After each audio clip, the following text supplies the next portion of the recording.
এই মাত্র স্নান করে আমি আসলাম। এসেই দেখো, স্নান করে এসে আমি জামা কাপড়ও পরতে পারিনি। কারণ কি, স্নান করার ওখানে যে আমি যেটা পরেছিলাম কালকের, সেটা তো ওখানেই খুলে ফেলে স্নান করেছি। তারপরেই কিছু একটা জড়িয়েই আমি চলে এসেছিলাম ঘরে।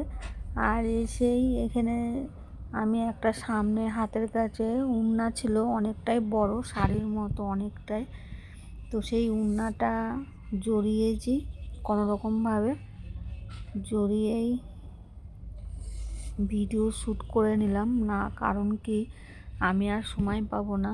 এই জল এসেছিলো তাই হুটোপাটা করে স্নান করলাম তাড়াতাড়ি করে ভাবলাম যে আমার বন্ধু সোনাদের জন্য একটু ভিডিও বানিয়ে নিই। কারণ কি, আমি আর সময় পাবো না। এই যে স্নান করেছি, এখন বাজে পুরো পাক্কা 11টা বাজে আমি স্নান করেছি, ঠিক আছে। এইবার স্নান করেছি, এবার ভিডিও বানাতে করতে সময় চলে যাবে। তারপরে অনলাইনে জিনিস এসেছিলো, সেটা আনতে গিয়েছিলাম। তো অনলাইনে জিনিস আনা হয়েছে, সেটারও আমি ভিডিও বানিয়েছি। এই ড্রেসটা পরেই আমি অনলাইনের যে জিনিসগুলো নিয়ে এসেছি সেগুলো ভিডিও বানিয়েছি, একটা একটা করে পরেছি আর ভিডিও বানিয়েছি। সেই ভিডিওটাও আমি ছাড়বো।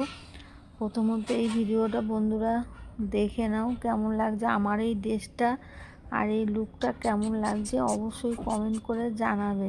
ওকে, লুকটা কেমন লাগছে, বিশেষ করে এই সাদা ড্রেসটা পরে কেমন লাগছে।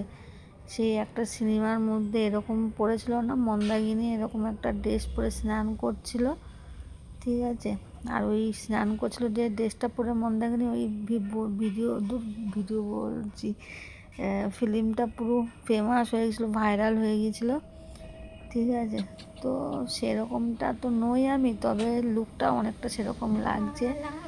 তো তোমরাই বলবে, চলো কেমন লাগলো অবশ্যই কমেন্ট করে জানাবে।